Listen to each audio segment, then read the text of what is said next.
can't hear you. Are you able to tell me where you're located?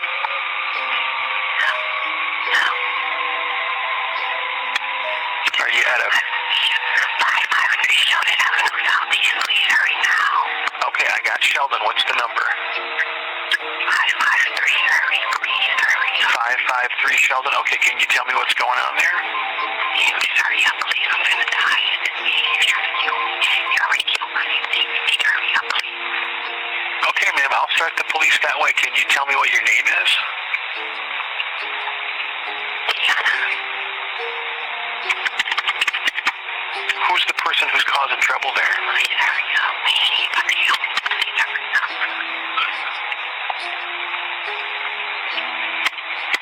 Okay, I've got a call entered, so we're going to get the police started that way, all right? 911 emergency. Somebody's trying to assault her. 7 minutes and 41 seconds after Keyona's call disconnected, 3 police officers arrived at 553 Sheldon Southeast and began checking the premises. They walked to the front door and began knocking. One officer was seen knocking 3 separate times over the span of about a minute, but no one answered the door. The officer then asked dispatch to try to get the caller back on the line. However, after attempting, dispatch advised they were negative contact with the caller. The 3 officers then began walking around the outside of the home and peering into windows to try to catch a glimpse of anything or anyone inside. Fine, no sounds of distress could be heard. There was no blood or signs of anything else suspicious, and with all the doors locked, the officers legally could not force entry into the home. The officers then left. However, unbeknownst to them, they would be called back to the same residence 2 hours and 18 minutes later, and this time they would find out the events that had occurred after that minute-and-a-half phone call and what had been lying behind the doors of 553 Sheldon Avenue.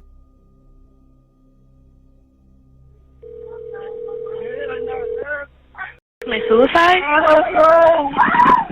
She's doing her job and she's patient. Medical Grand Rapids here. I pre-alerted already for 553 Sheldon Avenue Southeast. 553 Sheldon Southeast? Yes. Pre-alert already for a female there not breathing. Caller says she sees a lot of blood. All right. Caller? Oh, please. Ma'am? Oh, my Lord. Ma'am, I have help on the way. I have a few questions. Tell me Is exactly she what back here? happened. Come on. Is she back here? Oh, my God. Ma'am, I need to know what's going on there. Tell me what's going on. Not a man with her brother. I don't know. She's naked. I usually stop over here before I go to work to my granny's house, and her friend was over here outside and came in, and I didn't even come upstairs. Her friend did, and she here naked, blood everywhere. Please. Okay. Keyona! All right. How old is she? She's 20. She born in 94. Okay. 94. She's about 20. All right. I need She's to... not moving, Keyona! Ma'am, they're on the way. I need to ask you, is she breathing? Ma'am, is she breathing? I'm not a ma'am. No, I'm her brother. Okay. I don't know. I'm not a doctor. Please, come on. They're on their way there. I need to know what's breathing. Med 1. Like her arm broke. Med 1 established, 911 on. Okay. Well, you can stay on. I'm sorry, what was that? Oh, my God. Stay on. Okay. Where is she bleeding from? I don't know. It just looks somebody stabbed her. Right here. Yeah, somebody stabbed her or something. She's been stabbed? Yes, it's blood everywhere. My little sister is naked. Please, come on. Okay. Sir, they're on the way, okay? Alright. Is she breathing? No, I don't know. I don't know how to tell. She's not moving. I'm telling her now. She's not moving. Okay. Please.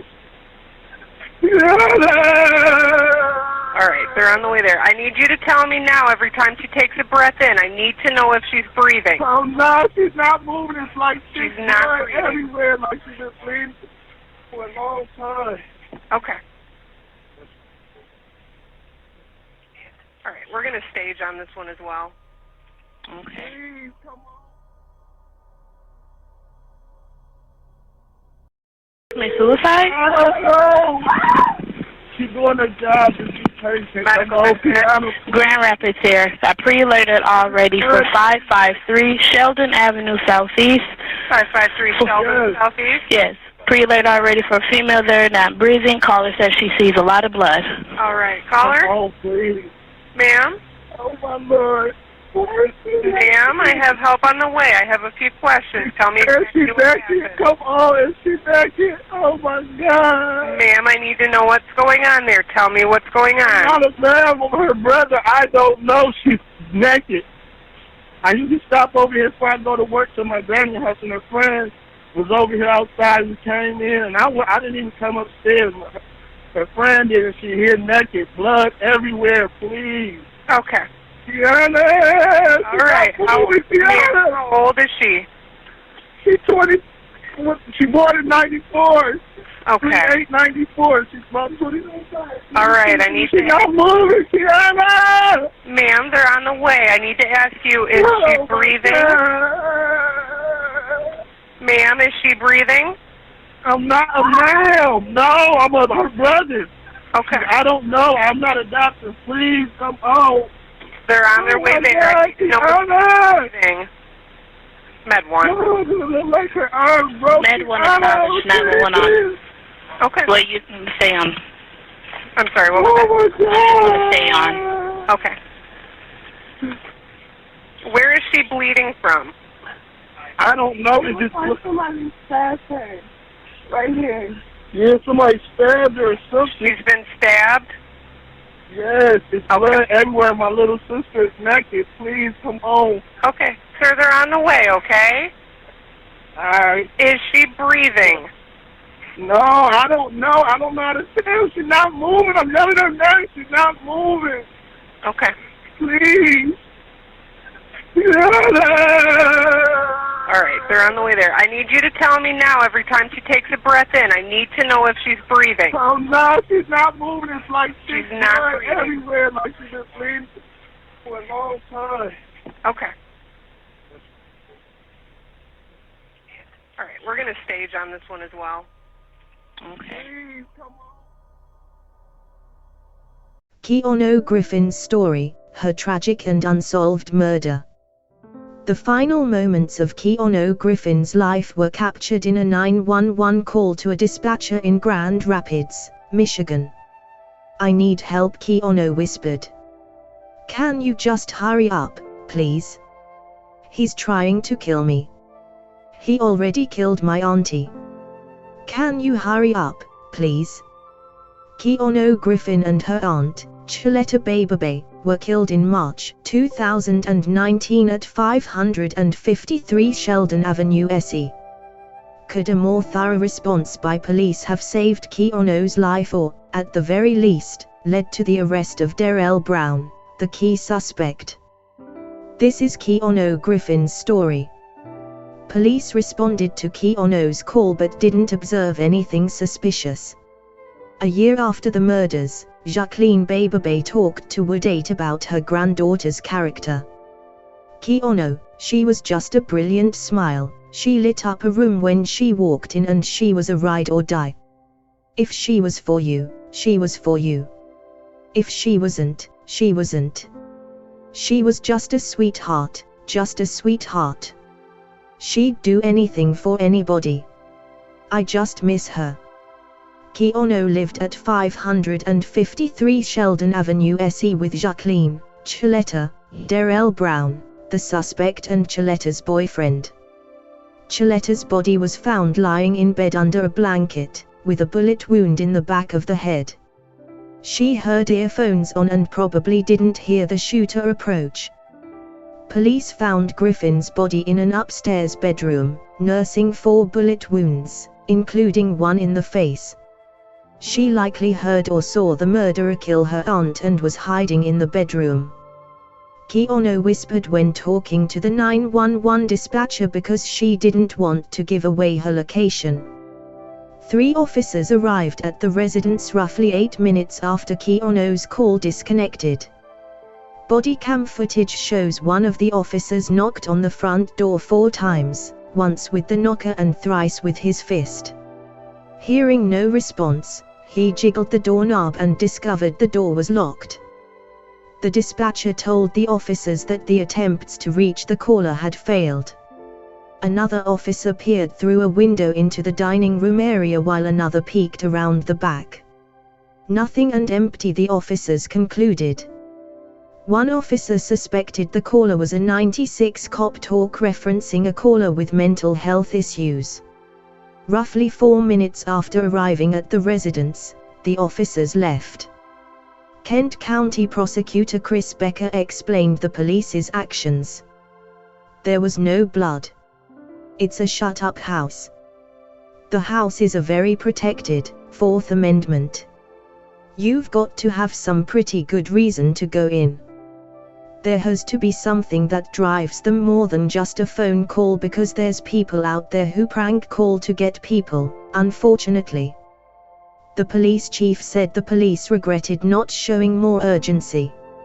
Anya Griffin, Keyona's mother, wondered whether the police would have acted differently had the call come from a wealthier, whiter area.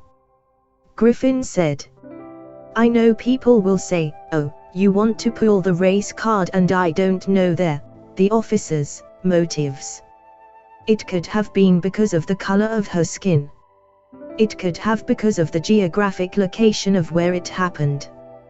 GRPD Sergeant John Witkowski wrote to Wood 8 that the police react to every call depending on the information provided. "We simply cannot make entry into a house, short of a warrant, without cause," Sergeant Witkowski wrote.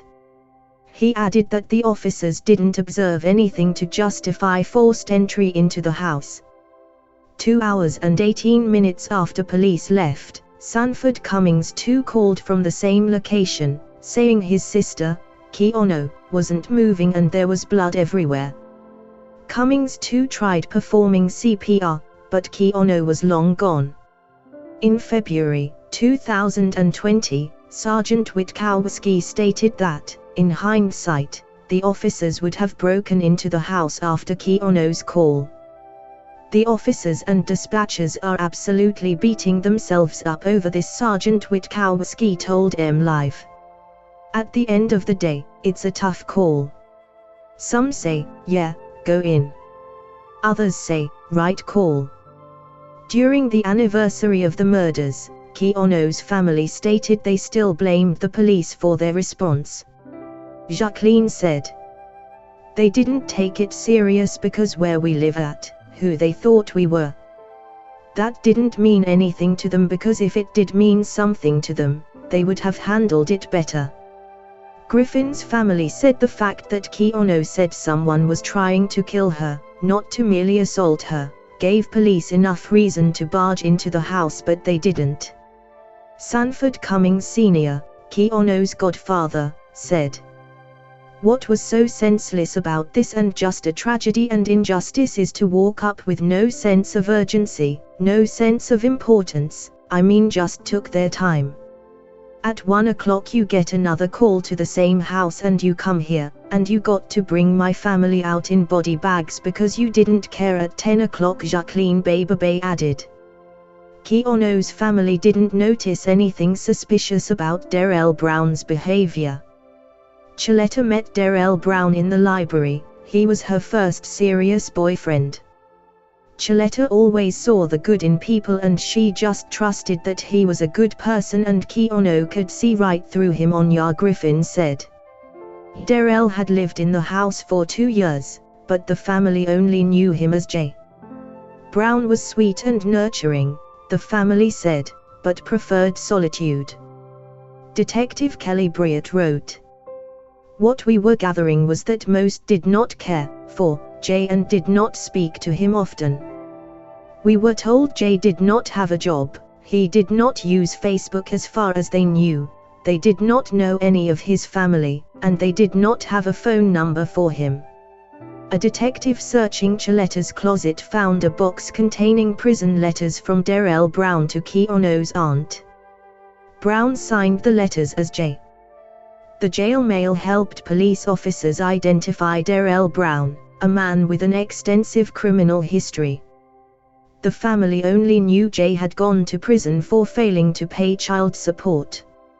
However, his rap sheet contained a litany of criminal charges, including the 2005 assault of his ex-partner. Court records showed that Darrell tied her with cords, kicked and gagged her, urinated on her, and doused her with flammable fluid as her 4 children slept upstairs. The victim got away the following by getting on her child's school bus and asking the driver to take off. Darrell didn't face extensive jail time because the victim said in court that prison wasn't the best option for him. Ultimately, Brown was convicted of a misdemeanor domestic violence charge, despite the nature of the brutal assault. Jacqueline insisted that Darrell's behavior didn't arouse suspicion, there were no red flags at all. That's the reason why this is so maddening. Because what went wrong in that short span of time? This man blindsided all of us, he betrayed us. Authorities are offering $25,000 for information leading to Darrell Brown's arrest. 36 hours after the murders, GPRD spokeswoman Sergeant Kathy Williams said Darrell Brown was a person of interest in the case. Sergeant Williams said, "We do consider him dangerous and we don't recommend the public try to approach him or talk to him about our interest in this investigation." Police considered Darrell a suspect because they'd linked the murder weapon, a 9mm high-point pistol, to him. The gun was registered to a woman who'd previously dated Darrell. The woman reported the gun stolen in July 2017, around the same time she dated Darrell. This information provides a direct connection of Darrell Demon Brown to the high-point pistol found at the scene, Detective Sergeant John Purley wrote. The police might have arrested Darrell had they breached the house after Griffin's call. Their inaction gave Brown a 3-hour head start, and he made the most of it. Surveillance footage revealed Darrell made several stops, including at Grand Rapids Children's Museum. Brown vanished after one of his former girlfriends dropped him off in the area of Leonard Street and Turner Avenue NW. Prosecutor Chris Becker said Darrell's disappearance is unusual. Becker noted that Darrell's experience with living off the grid has helped him evade authorities. People have social media, they have phones, they have things that you can connect, that you can trace. But even when Brown was here, he didn't have a job. As far as we know, he didn't have friends. So there were no phones, no social media. Sergeant Kathy Williams said Brown's possession of many aliases makes it difficult to track him. Brown's aliases include Daryl Robinson, Marcus Wright, Michael Richardson, Carter Brown, Derek Brown, and Jay. Sergeant Williams said, "Not only are we searching our databases for someone, but we're having to search by 4, 5, 6, 7 names, and those are only the ones we know about." In July 2021, the U.S. Marshals declared Darrell Brown one of the country's 15 most wanted criminals. The agency believes Brown left Michigan and may be receiving assistance from relatives or associates. Darrell has family in Georgia, Arizona, Ohio, and Wisconsin. The Marshals are offering $25,000 for information leading to his arrest. He, Brown, looks very unassuming and could literally be standing behind you in a grocery checkout lane, Bruce Nordin, a U.S. Marshal, said. Candles lit during a vigil for Keyona and Chiletta led to Jacqueline's death. In July 2020, a deadly fire tore through the Bay house, leading to the deaths of Jacqueline Bay and her grandson, Emarion Cummings. Captain Paul Mason of the Grand Rapids Fire Department said candles placed on the front porch during a vigil for Keyona and Chiletta caused the fire. Captain Mason said, "The first arriving crew found a heavy volume of fire on the front of the house. There was no one standing out front, yet there were cars in the driveway. So it's a bad sign right from the start. He said Jacqueline and Cummings died from smoke inhalation after failing to escape the inferno. Captain Mason added. It affected us all. Had a big impact on us. It's just so sad. The incredible loss on top of the previous tragedy. That's just the great sorrow of this whole event, and our hearts just go out to the family. It's just terrible. Darryl Brown is still wanted.